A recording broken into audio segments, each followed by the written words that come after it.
Sometimes I find that students have a hard time believing that people playing Prisoner's Dilemma will actually defect. And so I want to show you an example of a real life Prisoner's Dilemma game. It's actually a weak version of Prisoner's Dilemma. So we'll go through the incentives after we watch the video, but very luckily for us, there was actually a British game show for many years where people played Prisoner's Dilemma against each other. And it's called Golden Balls. So I'm going to show you two videos, and the first one is kind of a classic example. So to split, here we go. Or steal.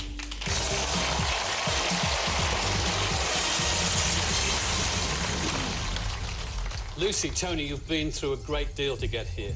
You have trusted each other all the way through. However, you now have two final golden balls in front of you. They are the most important balls in the game. They're not cash balls, they're not killer balls. You both have a golden ball with the word split written inside. You both have a golden ball with the word steal written inside. You will both make a conscious choice of picking split or steal. Neither of you will know what the other has chosen. If you both choose the split ball, you will share today's jackpot of £66,885, and you will go home each with £33,442.50. That's an enormous amount of money. If one of you splits and one of you steals, whoever steals goes home with the total jackpot of £66,885. Whoever splits goes home with nothing. If you're both greedy and you both try to play clever and you both steal, you both go home with a big fat zero. And there's £66,885 in that jackpot. Are you both clear what it means? Yep. I'm going to ask you now to check the two golden balls to make sure which is the split ball and which is the steal ball. Tony, Lucy, check your balls to see which is split and which is steal.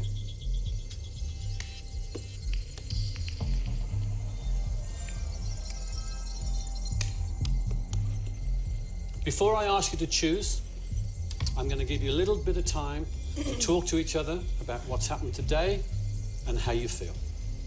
Go for it. Tony, it's £33,000 each. That's amazing. That would change my life. We have to split. I thought the 65,000 through all the way, and we've managed to keep it on there and share it between us. We've done well. There's a huge amount each to share and go away with. It is. It's a dream amount. I'll definitely be splitting this with you. Me too. Both confident you know what you're going to do? Absolutely. Yep. You sure? Positive. Yeah. Split. Lucy, Tony, choose the split or steal ball now.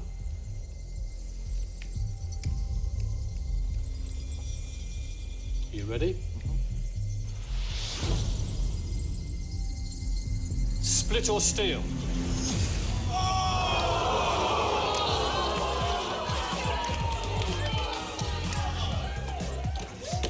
Wow! £66,885. What have you done? You've got through this far and you're going home with nothing. That is unbelievable. I have to say, on behalf of ITV, thank you for your incredible generosity. That was your decision. That's the game. And so there's just time for me to say they've been, well, greedy. I've been Jasper Carrott. This has been Golden Balls. Until next time, goodbye. All right, so Tony and Lucy fell victim to Prisoner's Dilemma. I've got an approximation of their game here. I just want to practice underlining with you. So Tony doesn't know what Lucy's gonna do, but if Lucy splits, Tony has a choice between a half jackpot and a whole jackpot. He chooses the whole jackpot. If Lucy steals, then Tony has a choice between 0 and 0. And this is why this is weakly dominant, because he's indifferent between 0 and 0. So we actually underline them both. So steal here is a weakly dominant strategy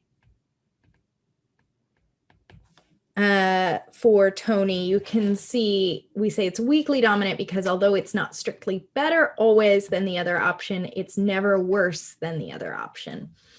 All right, and then for Lucy, I'll just use a different color here. For Lucy, she doesn't know what Tony's going to do, but if Tony decides to split, she has the choice between half and whole jackpot. She chooses whole, and then if he chooses to steal, she gets nothing. So she also has a weakly dominant strategy to steal. The fact that it's weakly dominant, I think, it makes it a little bit more interesting for the game show, because you do occasionally get people who end up splitting. All right, so now we're gonna watch one more, which is a really interesting variant of this game.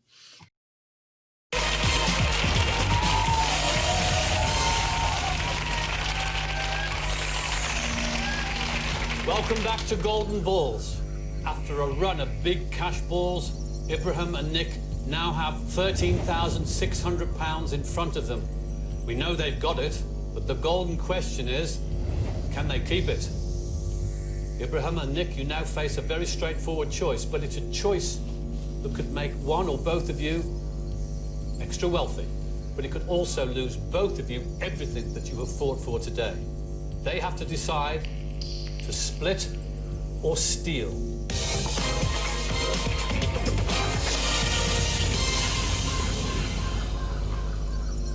Ibrahim, Nick, you have 2 final golden balls in front of you, and they are the most important golden balls of the game.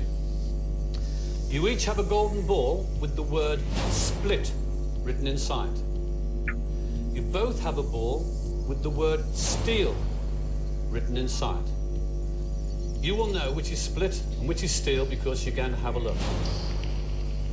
If you both pick the split ball, you split the 13,600 and you go home with 6,800 each. If one of you chooses the steal ball and the other chooses the split ball, whoever chooses the steal ball goes home with the whole lot, 13,600. But if you both choose the steal ball, you leave today's game with what you came with, nothing. It's the ultimate test of faith, trust, and let's face it, greed. Take a moment to look at the balls in front of you so you know for definite which is split and which is steal, but obviously keep them concealed from each other. Just have a look.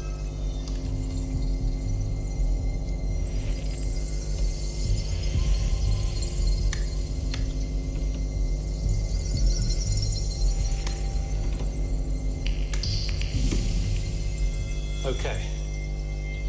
It's the easiest choice, but the most difficult one. What I want you to do is to spend half a minute talking to each other about what you both should do. Nick, Ibrahim. Ibrahim, I want you to trust me. 100% I'm going to pick the steel ball. Sorry, you're going to... I'm going to choose the steel ball. You're going to take the I steel? want you to do split, and I promise you that I will split the money with you. Well, after you've took the steel? Yeah. You're going to take steel? Yeah. I'm going to take split? Yeah. So you take the money? And I will split it with you. After the show? Yeah.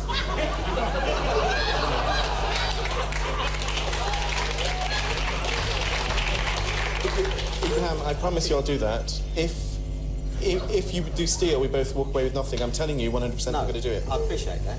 Right, I'll give you another alternative. Why don't we just both pick split. I'm not going to pick split. I'm going to steal, Ibrahim. Honestly, 100% I'm going to steal. It's in your nature to steal. No, I'm honest, and I'm going to tell you. You're that an honest I man. am. That's why I'm telling you I'm going to steal. If you do split, then I will split the money. I can't see myself doing that. Okay, well, I'm going to steal, so we're going to leave with nothing. Where's your brains coming from? I can't work out. I know that I'm a decent guy, and I will split the money with you. Well, we should just both split then. No, I'm going to do steal. There is no legal No, I know requirement there is. I know there for is. him to give you the money. Of course. If I gave you my word, now let me tell you what my word means. Okay.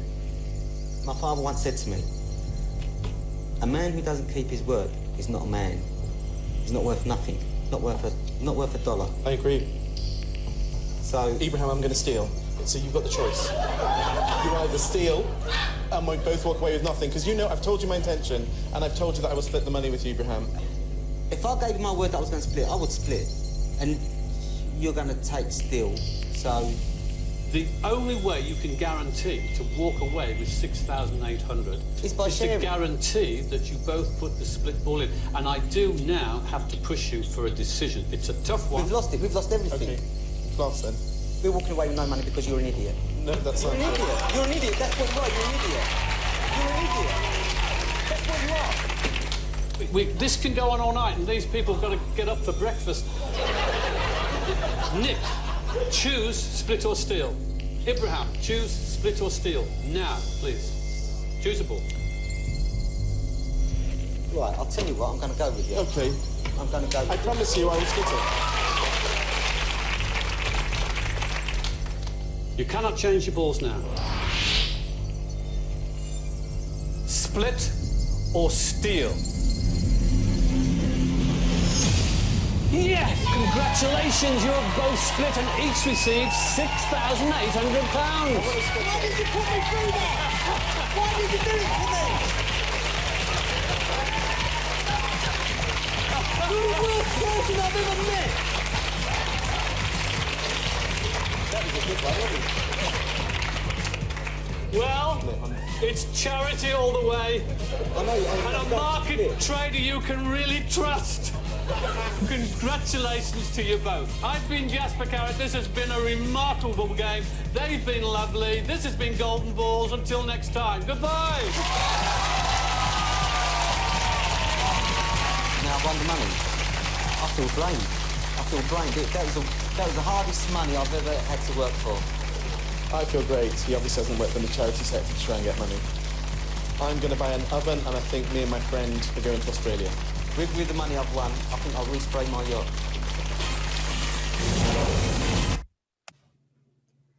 So what is happening here? In this game, Nick tells Ibrahim that he will steal. He convinces him that this is the option he will choose. By eliminating this option and then adding the possibility of splitting the money with Ibrahim after the game, Nick has changed the incentives of the Prisoner's Dilemma game so that Ibrahim now has a dominant strategy to split, right? He cannot do better by stealing. By splitting, he is getting nothing, but there's some possibility, right? Some probability that he will get some money after the game. So split becomes Ibrahim's dominant strategy, and then Nick actually chooses split in order to split the money in the end. So this is a kind of a unique approach, I think, to the Prisoner's Dilemma game as it was presented in the game show. Before we get on to some other models of oligopoly, we're going to look at a couple different types of games in game theory. So game theory is a whole field. It's not just Prisoner's Dilemma over and over again. We've now seen 4 examples here of the Prisoner's Dilemma game. But I want to introduce you to a couple other strategies here for solving these game matrices. So in this example, we have two firms that are trying to decide whether or not to build in a new neighborhood, and if they decide to build, how big of a store they want to build. So these are competitors. And we have here their options, 3 options now for each of the 2 competitors. And then the payoffs written within the game matrix. And notice here that I've tried to transition you to this format of row player payoff and then column player payoff. Okay. So let's start by going through and underlining for the row player for PetSmart. So PetSmart does not know what Petco is going to do, but if Petco chooses large, then PetSmart's best option is to choose no store. If Petco chooses small, to build a small store, then PetSmart's best option is to build a small store. And if Petco chooses no store, then again, PetSmart's best option is to choose small store. All right, so you can see that PetSmart does not have a dominant strategy. There is no one strategy that is best in every case. However, we might be able to eliminate a strategy if it is dominated by another strategy. So we have dominant strategies, which are the best option. We also have strategies that can be dominated if they are never the best option, right? So like here, I can see that no matter what Petco does, it's never best to pick large. In fact, if I compare large to small, in every single case, the large store yields a smaller payoff than choosing the small store. So I would never, in any state of the world, choose to build the large store as PetSmart, right? So because this strategy is dominated, we know PetSmart will never choose this strategy, then this helps us to simplify this game. Okay, so now let's do the underlining for Petco. So for Petco, Petco does not know what PetSmart is going to do, but if PetSmart chooses no store, then Petco's best option is to choose small. If PetSmart chooses to build a small store, then Petco's best option is, again, small. If PetSmart builds a large store, Petco's best option is no store. Okay, again, looking at all of the options, we see that there is no dominant strategy. However, we do have another case where one strategy is strictly dominated. This large store strategy is dominated because you can see no matter what PetSmart chooses to do, Petco is always better off choosing small store than they are choosing large store. So this is dominated by small. That means that Petco will never choose to to build a large store. And PetSmart probably knows that, right? So this is how it simplifies the game. PetSmart knows that Petco is not going to build a large store. Likewise, Petco knows that PetSmart is not going to build a large store. So those are really not possible outcomes in this game. And once we eliminate those outcomes, now we can see that we actually have a dominant strategy.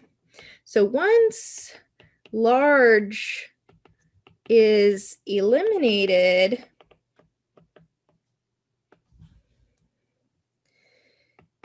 then the dominant strategy is small for both firms, and the Nash equilibrium, of course, here, the box with 2 underlines, is small, small. Okay, so strategies can be dominant and they can also be dominated. In some cases, as I mentioned, we can have multiple Nash equilibria. We're not going to do an example of that, but we can also have no Nash equilibria here. So in this case, we have the situation of a goalie and a kicker, say a penalty kicker in soccer, and they basically are trying to guess what the other person is going to do, right? If the kicker kicks the ball to the right, the goalie would like to jump right to block the ball. If the kicker kicks the ball to the left, the goalie would like to jump left to block the ball. But they don't really know what's going to do, and they basically both have to make this simultaneous decision to either jump right, jump left, or kick right, kick left. Okay. So if, like I said, if they both go the same direction, the goalie blocks the ball and there's no points scored in the game, right? So that's why we have this 0-0 here and here where they both go the same direction. If they go opposite directions, then the ball's going to get in the goal. The kicker will score 10 points, and that's like a -10 to the goalie. So I guess not points, 1 point, but like, let's say that's worth 10 noodles. Okay. So, so then if we go opposite directions, then the kicker gets 10 and the goalie gets -10. Okay. All right. So let's underline here. So for our goalie, doesn't know what the kicker is going to do, but like if the kicker kicks right, then the goalie would like to jump right. And if the kicker kicks left, oops, then the goalie would like to jump left. And likewise, the player doesn't know what the goalie is going to do, right? The goalie would like to go the same way as the player. The player would like to go the opposite way of the goalie. So if the goalie jumps right, the player would like to kick left. And if the goalie jumps left, then the player would like to kick right. Oh, I underlined the wrong. Sorry, this is wrong here. This is the goalie's payoff there. Okay. Okay, so you can see probably from the outset of this game that there is no dominant strategy. There's no one right thing to do in every situation. So what happens when we have a situation like this, then the best strategy is a mixed strategy, which means that you randomize your behavior because the player has no dominant strategy.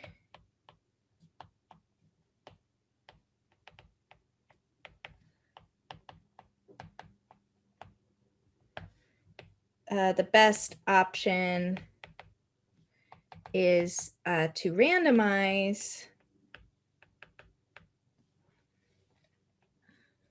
In this case, they will randomize 50-50. The payoffs are the same, like, so kick right, kick left, like you either get 0 or 10, 0 or 10. And so in this situation, you would randomize 50-50.